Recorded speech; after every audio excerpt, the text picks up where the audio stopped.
అందరికీ happy mother's day. ఇవాళ మా అమ్మమ్మ చికెన్ చేస్తుంది మా అందరి కోసం.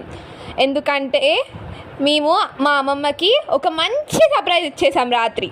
అది మీకు త్వరలో రాబోతుంది.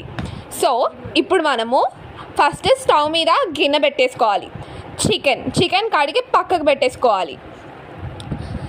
సో ఇప్పుడు ఒక గిన్నెలో ఆయిల్ వేసుకోవాలి.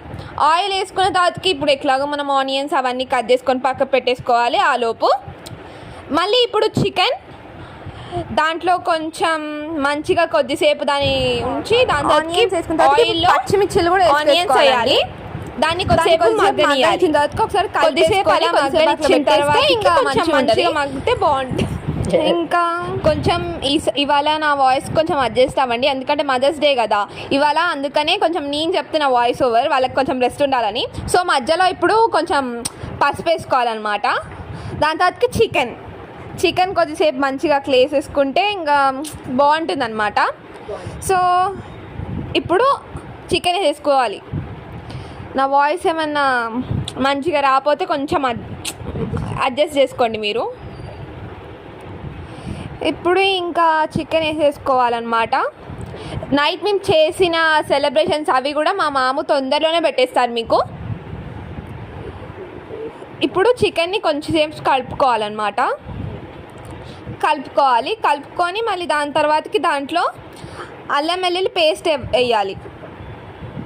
అల్లం వెల్లుల్లి పేస్ట్ వేసిన తర్వాతకి దాన్ని మంచిగా కలిపేసుకోవాలండి. ఒకసారి కలిపేసుకొని కొంచెం దాంట్లో గరం మసాలా యాడ్ చేసుకోవాలి. ఒక 2 స్పూన్లు గరం మసాలా యాడ్ చేసుకుంటే టేస్ట్ ఇంకా యాడ్ ఆన్ అవుతుంది. సో ఇంకా మంచిగా టేస్ట్ రావడానికి గరం మసాలా అనేది చాలా ఇంపార్టెంట్. కలిపేసుకున్న తర్వాత ఒకసారి కలుపుకోవాలి. మనము కొత్తిమీర అట్లా యాడ్ చేసుకుంటే ఫ్లేవర్ మంచిగా ఉంటుంది. అంటే అందరు లాస్ట్లో యాడ్ చేస్తారు, కానీ మనం కొంచెం డిఫరెంట్ ఉండాలి కదా. ఎప్పుడు ఒకేలాగా అంటే ఎలా చెప్పండి. అందుకని కొంచెం డిఫరెంట్గా కొత్తిమీర వేసుకోవాలి. ఇప్పుడు కారం, మనకి స్పైసీనెస్ చికెన్లో చాలా కావాలి కాబట్టి అప్పుడే టేస్ట్ బాగుంటుంది. అందుకనే కొంచెం కారం ఎక్కువ వేసేసుకోవాలి. దాని తర్వాతకి ఇప్పుడు కలిపేసుకున్న తర్వాతకి దాని తర్వాతకి మంచిగా దాన్ని ఉడకనిచ్చిన తర్వాతకి తింటే ఉంటుంది సూపర్ ఉంటుంది. అసలుకే మా అమ్మమ్మ చేసిన వంట ఇప్పుడు మూత పెట్టేసుకోవాలి. మూత తీసేసిన తర్వాత ఎంత బాగుందో చూడండి కలర్. అబ్బా వాసన ఎంత బాగుందో, నోరూరిపోతుంది. కలుపుతుంటేనే